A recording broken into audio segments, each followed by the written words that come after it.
Tiene la palabra el diputado Palo Oliver. Muchas gracias, señora presidenta.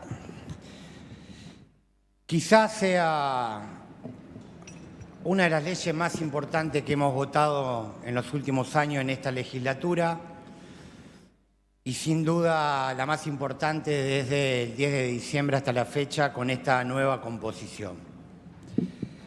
Ya en el mes de diciembre el gobierno provincial hacía hincapié dos cuestiones. La primera, los recursos que se utilizaban para el régimen de reemplazo en la docencia santafesina. Y la segunda, el déficit de la Caja de Previsión Social de los empleados públicos. En las primeras declaraciones, distintos actores del gobierno provincial, incluido el gobernador, empezaban a anunciar el déficit que tenía la Caja de Jubilaciones y Pensiones de la provincia de Santa Fe, haciendo la aclaración que no se compartía el sistema privado, lo que conocimos como AFJP, y que tampoco se compartía el criterio de llegar a transferir el sistema provincial al sistema de reparto nacional, el ANSES. Con el tiempo esa advertencia terminó pareciendo casi una extorsión. O aprobamos esto, o sepan, trabajadores y trabajadoras de la provincia de Santa Fe, que la solución es la transferencia al ANSES. Con el tiempo empezaron a aparecer las conceptualizaciones que tienen más que ver con el discurso de época. Los empleados públicos y los trabajadores pasivos de la provincia de Santa Fe son privilegiados. ¿Y por qué? Porque se los comparaba con las mínimas que cobran la mayoría de los jubilados en nuestro país y, por supuesto, en la provincia de Santa Fe, con el sistema de reparto nacional. Antes que el sistema explote, vamos a proponer soluciones, como bien dijo el miembro informante, transformaciones para terminar con el siga-siga. Anunciaron la voluntad del gobierno de hacer algo así como el pacto de la Moncloa. Aquel pacto que, saliendo la España del franquismo, se firmó en 1977. Por si no lo sabe, por lo menos el funcionario que lo mencionó, la República Argentina tuvo su pacto de la Moncloa y fue el Pacto Democrático de 1983, que entre otras cosas, entre los distintos partidos políticos que trabajaban para la recuperación democrática, se comprometieron nunca más a sostener modelos genocidas y sobre todo a respetar la Constitución Nacional y los derechos civiles y políticos. Han construido una comisión a medida de lo que hoy pretenden votar desde el oficialismo. Una comisión que nació con una representación excesivamente mayoritaria del espacio de Unidos para Cambiar Santa Fe. 24 miembros, de los cuales solamente 4 eran representantes sindicales. Lo dijimos en el momento que se trató en este recinto y que votamos en contra. 16 sindicatos con reconocimiento de personería gremial existen en la provincia de Santa Fe y, sin embargo, incorporaron a esa comisión con voz y posibilidad de hacer un dictamen a 4 de ellos. 20 representantes de la política, entre representantes del Poder Ejecutivo de la provincia y legisladores de la Cámara de Senadores y de diputadas y diputadas. De esos 20, 17 fueron de Unidos para Cambiar Santa Fe. 17 de 24 para elaborar un informe sin balance del año 2023. Repito, sin balance del año 2023. No es un hecho menor.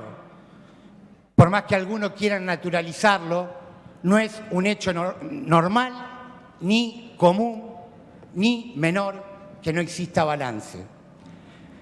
En ese informe, más allá de que se logró no incluir como uno de los problemas del déficit de la caja a los sistemas especiales, más allá que no se incluyó lo de la edad, el informe fue de forma tal de justificar el proyecto que hoy se va a votar, planteando en primer lugar que hay un problema estructural de déficit, creciente.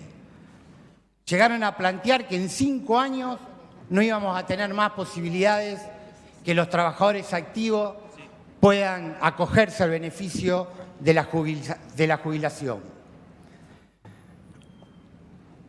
El déficit de la caja comenzó en el año 2015 por 2 cuestiones fundamentales: la caída de los salarios, la caída de las recaudaciones, obviamente eso está ligado con la actividad económica, y la aparición de contratos basuras y la suma fija no remunerativa en el salario de los trabajadores y las trabajadoras. Quieran o no quieran reconocerlo, esa no inclusión en los aportes del 14,5 que hace cada uno de los trabajadores significa lisa y llanamente el desfinanciamiento de la Caja de Jubilaciones de la provincia de Santa Fe. Este es el crecimiento de la recaudación nacional en nuestro país. Un crecimiento ascendente hasta el año 2015 y desde el 2015 hasta la fecha comenzaron a caerse los recursos. Esta es la evolución del déficit. Esa línea roja que ustedes ven es el año 2018, pero la curva ascendente empieza en el año 2015. Y este es otro elemento más que la política se tiene que hacer cargo. Esta es la incidencia del impuesto inmobiliario, para poner un solo impuesto. El impuesto inmobiliario en los recursos propios que tiene el Estado provincial. Esto que se ve acá arriba es el año 1991. El 30% de los recursos propios, y hoy, al año 2023, solamente el 4% de los recursos propios representa el impuesto inmobiliario. En esto nos tenemos que poner a trabajar para tener soberanía económica y no tener una provincia que dependa de los vaivenes económicos de la nación y una provincia que dependa no solamente de esos recursos nacionales, sino también que dependa de los otros.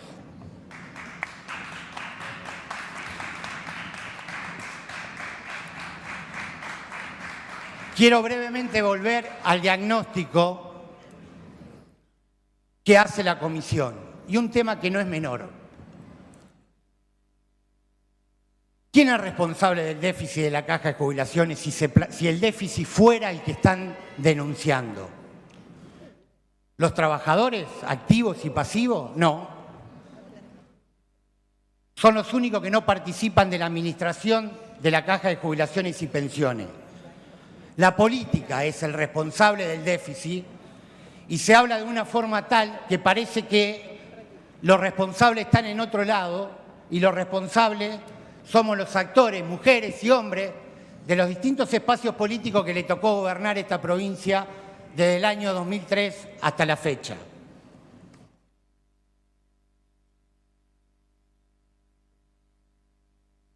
En esta ocasión también se perdió una buena oportunidad.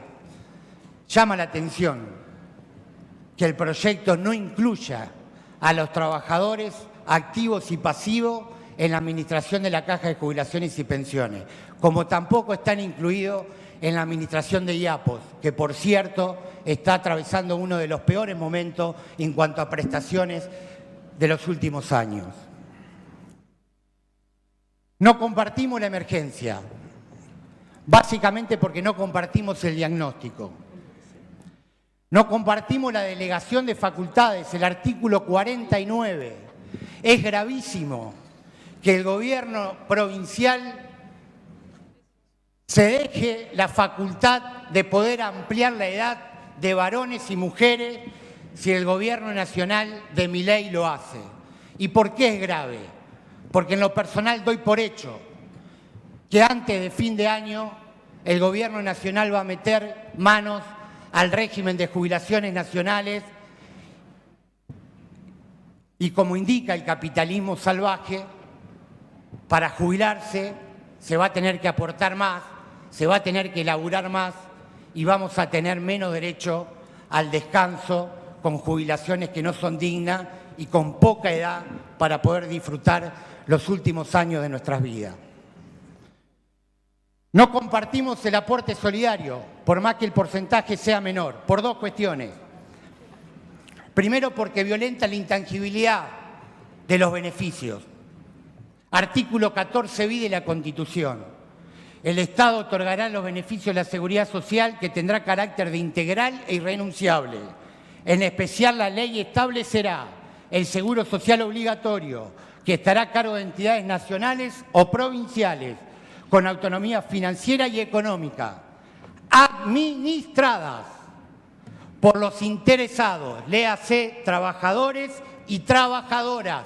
No es el caso de la Caja de Jubilaciones de la provincia de Santa Fe. Sin que pueda existir superposición de aportes, jubilaciones y pensiones móviles, la protección integral de la familia, la defensa del bien de la familia, la compensación económica familiar y el acceso a la vivienda digna. Este artículo es violentado por el artículo 2, que establece el aporte solidario, y también por otros artículos que voy a hacer mención más adelante. Violenta la Constitución provincial también.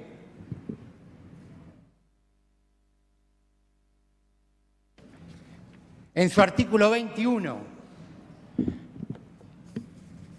no lo voy a leer, pero tómense el trabajo de leerlo si no lo leyeron quienes acuerdan con ese artículo. Existe jurisprudencia, tomamos una sola, el caso García María Isabel contra la FIT, en función del descuento que se le realizó por impuesto a la ganancia. Fallo que hoy es jurisprudencia. La Corte falló a favor de esa pensionada y le dio la razón que los beneficios de jubilación y de pensión no pueden tener otros aportes extraordinarios, por más que exista emergencia. No compartimos el artículo 7 y 8, que terminan siendo un abuso extraordinario. Que alguien explique cuál es el argumento. No es la solidaridad, seguramente, para hacer un doble aporte a los trabajadores que ingresan a planta permanente en la función pública o a los trabajadores que progresan en su carrera. ¿Cuál es el argumento para meterle mano también al salario de esos trabajadores? Los defensores de la meritocracia le meten la mano a los trabajadores que rinden su concurso para poder avanzar en las carreras administrativas. Inadmisible que eso también esté dentro de un proyecto y que se plantee que es un proyecto progresista y equitativo. No compartimos tampoco la movilidad para los pasivos. Es inconcebible que nuestros trabajadores pasivos reciban los incrementos que recibe el trabajador activo 60 días después. Habíamos quedado lejos esa época en la provincia de Santa Fe. En un tiempo, los trabajadores pasivos no solamente que no tenían el 82% móvil, sino que también sus beneficios eran actualizados hasta 90 días después de las actualizaciones salariales que tenían los compañeros trabajadores activos. No compartimos el artículo 9 del pilar, lo que llaman pilar complementario. Y acá me quiero detener, porque es un tema bastante especial. No lo estoy encontrando, pero ya lo voy a encontrar. Lo que se está planteando como un sistema más justo y equitativo, la verdad que no es tal. Si bien es cierto que van a pagar los trabajadores y las trabajadoras que más ganan, no es como se lo está planteando. Han hecho una pequeña modificación,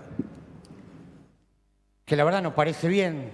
Si antes el aporte lo tenían que hacer los trabajadores que cobraban poco más de 700.000 pesos y ahora lo van a hacer los trabajadores que cobran poco más de 1 millón de pesos, obviamente que es una modificación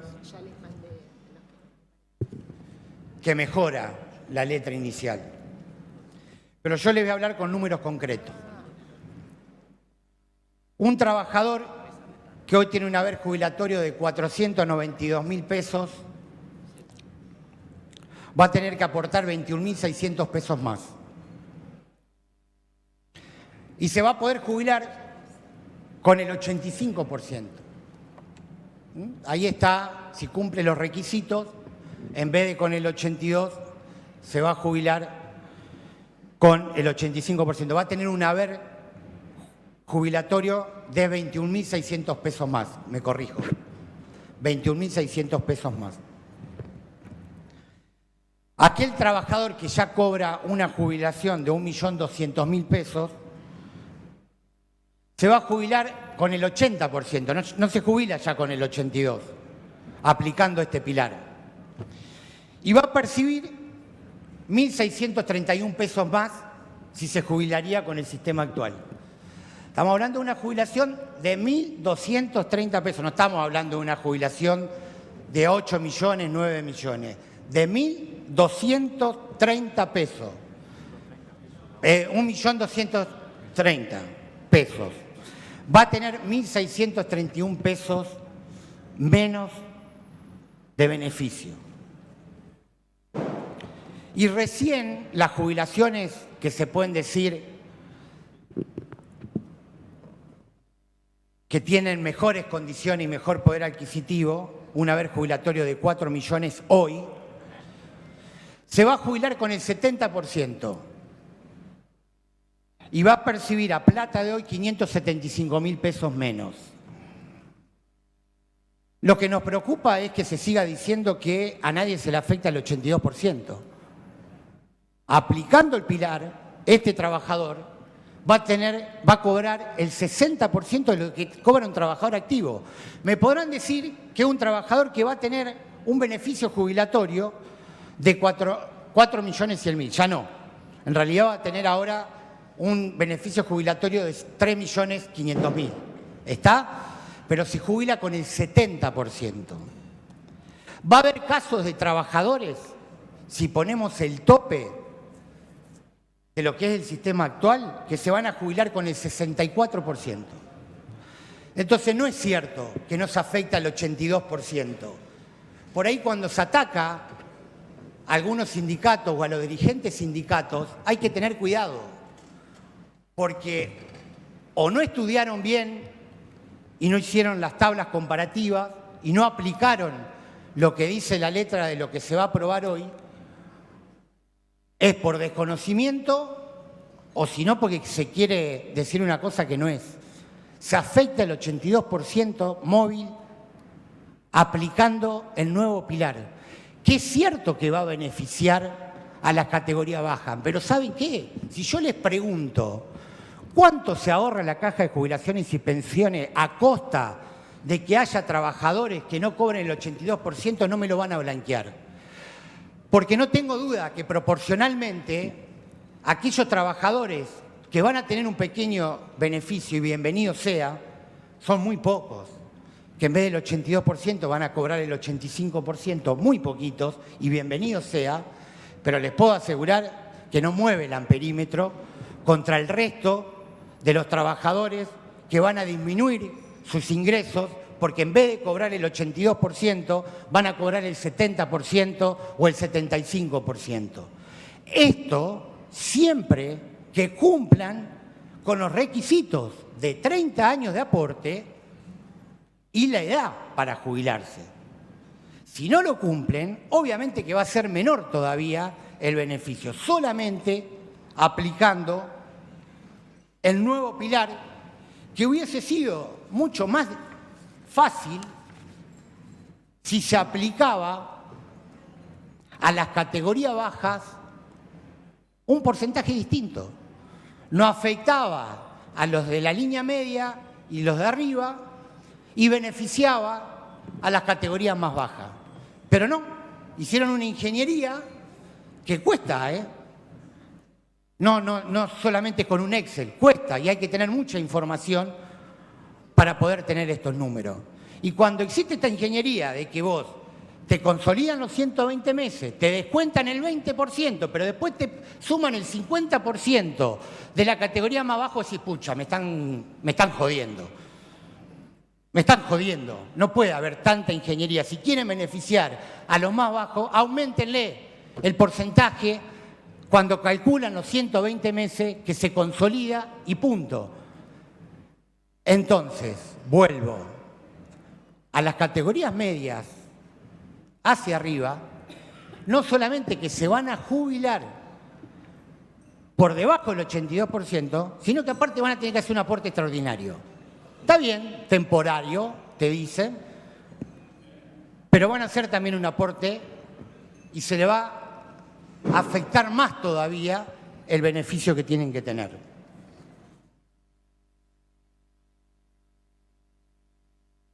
El derecho a la pensión, en ninguno de los casos compartimos, ninguno. Desde el artículo 13 hasta el 18 y en el régimen docente el 27, el 28 y el 29. Es imposible que nosotros podamos acompañar un cambio de esa naturaleza. Nosotros estamos convencidos, señora presidenta, que se vulneran derechos adquiridos en nombre del déficit fiscal, en nombre de un fiscalismo que tiene mucho que ver con los tiempos que estamos viviendo. Miren, es importante administrar bien, pero nosotros no hacemos un credo del déficit cero. Y en todo caso podemos discutir a quién se afecta para llegar a ese déficit cero o a una administración saludable que no afecte derechos laborales, derechos sociales, derechos ciudadanos. Estamos viviendo momentos de mucha deshumanización. Y la verdad que uno esperaba que este proyecto transcurra por otros carriles. Si hoy va a quedar demostrado algo es que los votos que reúne el proyecto del Ejecutivo hablan por sí claro dos cosas. La primera, que no fue un proceso virtuoso de construcción de acuerdos. No alcanza con la comisión, discúlpenme. La comisión fue una puesta en escena y lo dijimos siempre, por más que no le guste. Tener una comisión para escucharte, pero después no incorporar nada de lo que plantearon los sindicatos o los sectores de la oposición, la verdad que no es un diálogo, o en todo caso es un diálogo de sordo, porque hay alguien que no está escuchando.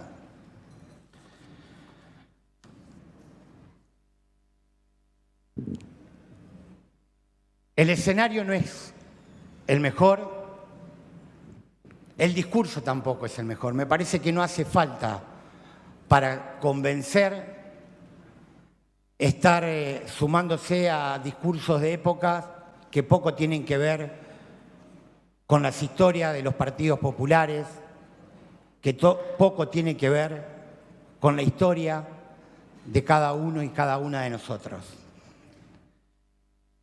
Yo quiero terminar planteando dos cosas que también las vamos a dejar como interrogante, pero que son válidas. La primera, nosotros hicimos una comparación de 9 sistemas en el mundo, países del primer mundo que muchas veces nos queremos parecer.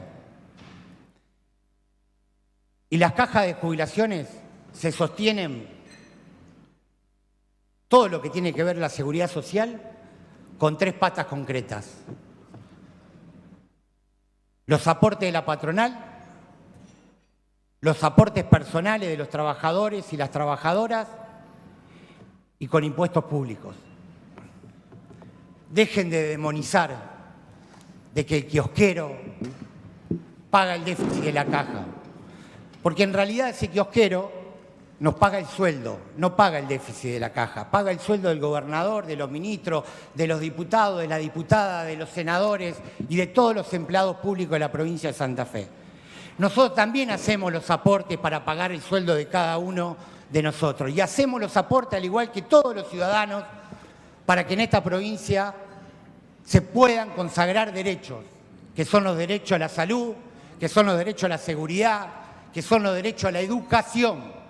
Entrar por ese andarivel es peligroso, porque de a poco es ir negando la necesidad de que el Estado cobre impuestos para sostener la igualdad de oportunidades y para sostener sobre todo la seguridad social. El mercado no se va a hacer cargo de la seguridad social. El mercado no se va a hacer cargo de construir ni escuelas, ni hospitales, ni de pagarle los salarios a los trabajadores públicos. Muchas gracias, señora presidenta. Gracias, diputado.